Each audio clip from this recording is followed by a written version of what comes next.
विष्णुपुर नामक एक गांव में वीरेश और गृहा नामक दो अच्छे दोस्त अपने परिवार के साथ रहते थे। दोनों बचपन से बहुत अच्छे दोस्त होने के नाते उनके दोस्ती के भरोसे पे एक लस्सी का व्यापार शुरू करके उसे चलाते हैं। हर रोज वीरेश और गृहन दोनों साथ में उनके लस्सी के दुकान को जाते थे और आते ही दुकान को साफ करके भगवान की पूजा करके लस्सी बनाना शुरू कर देते थे। इनके लस्सी के तैयारी के लिए हर रोज शाम को लीलावती नामक एक बूढ़ी औरत इन्हें दही देने दुकान आया करती थी। और बेटा, व्यापार कैसे चल रहा है? बहुत अच्छा चल रहा है दादी। आपकी इतनी उम्र आने के बाद भी इतना काम करने की क्या जरूरत है दादी?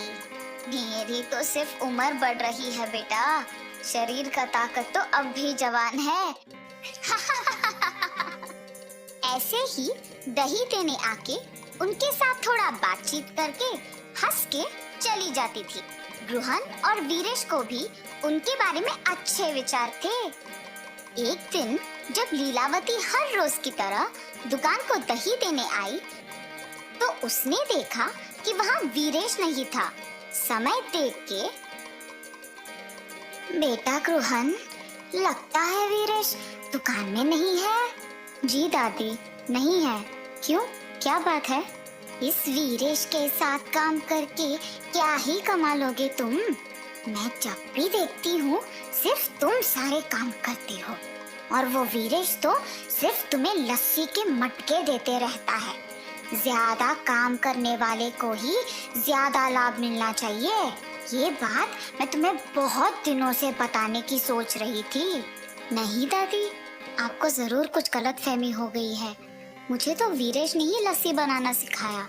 उसके काम ना करने का सवाल ही नहीं उठता। आप दुकान आते तो हैं, पर 10 मिनट से ज्यादा कभी नहीं रहती है। इसीलिए आप वीरेश के वास्तविकता से अनजान हैं। ठीक है, तुम्हारी मर्जी बेटा। मुझे जो कहना था मैंने कह दिया। चलो अब मैं निकलती हूँ। और जाते वक्त मन ही मन पछताती है कि उसे ये सब गृहन से कहना ही नहीं था। अगले दिन जब दही देने वापस उनके दुकान जाती है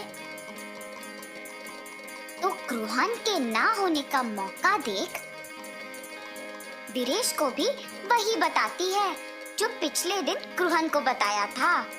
गृहन उसकी बातों की विश्वास करता है मगर नजरअंदाज कर देता है और यही कहता है कि शायद उसने गृहन को सही तरह से नहीं समझा होगा।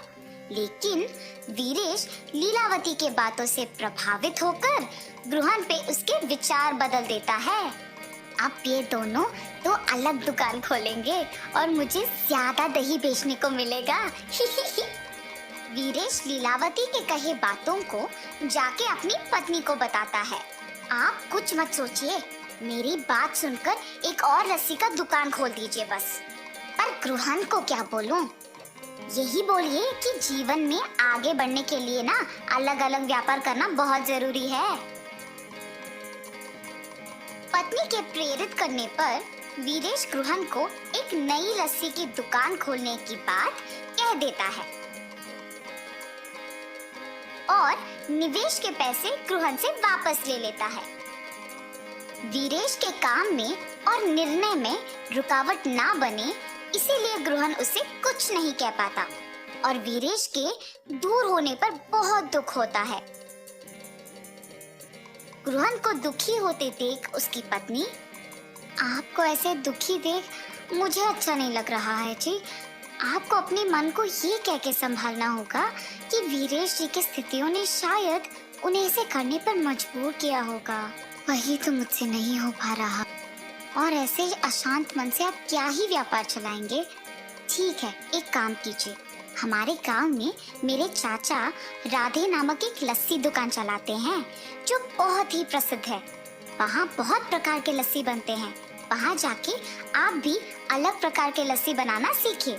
आपका ध्यान इस बात से हटेगा और व्यापार में भी वृद्धि होगा। सही बात है, वही करूँगा। ऐसे गृहन 6 गांव बाद वाले भीष्मा नगर में अपने रिश्तेदार के घर जाता है। अरे बेटा ग्रुहान, कैसे हो तुम? तुम्हारी पत्नी कैसी है और तुम्हारा व्यापार कैसे चल रहा है? सब कुछ ठीक है मामा जी। आपकी दुकान के अलग प्रकार के लस्सी आसपास के सारे गांव में बहुत प्रसिद्ध है, इसीलिए मैं भी उसे स्वाद करने आया। हाँ हाँ, 12 प्रकार के लस्सी है, तुम्हें जो चाहिए वो पी लो बेटा। चलो चलो जाएंगे। और चाचा जी ग्रुहन को उनके लस्सी का दुकान लेके जाते हैं। वहाँ पे लोगों की भीड़ लगी होती है। टिकट खरीद के लाइन में खड़ा होके इंतजार करने के बाद उन्हें लस्सी मिलती थी। ये सब ग्रुहान को बहुत नया और अलग लगता है।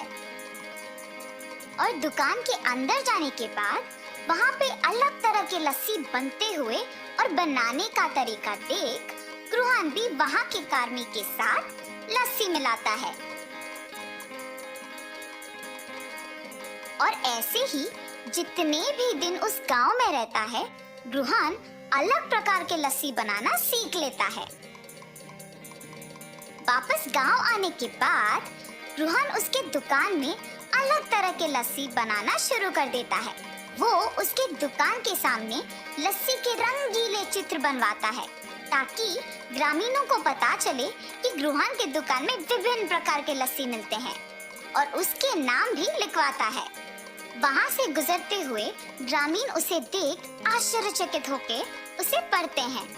इंडियन लस्सी, पंजाबी लस्सी, आम की लस्सी, नमकीला लस्सी, मीठा लस्सी, मलाई लस्सी, केले का लस्सी, मसाला लस्सी, केसर की लस्सी, चॉकलेट लस्सी, गुलाब लस्सी। ऐसे नए नाम और रंगीले चित्र देख गांव वाले भी उन नए तरह के लस्सियों को स्वाद करने आते हैं। ग्रुहान, कुछ विशेष बात है? इतने प्रकार के लस्सी, जरा मसाला लस्सी देना। और ऐसे मसाला लस्सी पी लेता है। अरे वाह, बहुत ही स्वादिष्ट है ग्रुहान, जरा एक और देना। ऐसे बहुत लोग ग्रुहान की दुकान पे उपलब्ध उन लस्सियों के प्रशंसक बन जाते हैं और ग्रुहान को अच्छा आमदनी भी मिलता है। गांव में लस्सी वाला तो सिर्फ ग्रुहान को ही मानते थे। मगर दूसरी तरफ वीरेश के द्वारा निर्मित लस्सी का दुकान ग्रुहान के अलग तरह के लस्सियों की तुलना में फीकी पड़ गई थी और उसे कोई आमदनी नहीं मिल रहा था। और ऐसे वीरेश को अपनी गलती का एहसास होता है और वो वापस ग्रुहान को जाके पूछता है, क्या हम वापस साथ में व्यापार कर सकते हैं? और ग्रुहान बिना कुछ सोचे पूछे खुशी खुशी हाँ कर देता है। उसी समय लीलावती वहाँ दही देने आती है। ये क्या है ग्रुहान, तुम्हारे दुकान में वीरेश है? जिस व्यापार के लिए तुम्हें छोड़ दिया था, इसे तो वहाँ होना चाहिए ना। ये दुकान सिर्फ मेरा नहीं बल्कि वीरेश का भी है। तुम्हारे बातों से प्रभावित होके मैंने अपने बचपन के दोस्त को दुख पहुँचाया। अगर अगली बार मुझे पता लगा कि तुम ऐसे काम कर रही हो तो तुम्हारी उम्र की भी इज्जत नहीं करूँगा। वीरेश की बातें सुन के लीलावती डर के मारे वहाँ से चली जाती है और ग्रुहान वीरेश की बातों पे हंसता है। ऐसे वो बिछड़े हुए दोस्त वापस मिल जाते हैं और खुशी से अपना व्यापार चलाते हैं। इस कहानी का नैतिक क्या है बच्चों? दोस्ती में ये जरूरी नहीं होता है कि कितने साल से एक दूसरे को जानते हैं, मगर ये जरूरी होता है कि कितनी गहराई से एक दूसरे को पहचानते हैं और भरोसा करते हैं।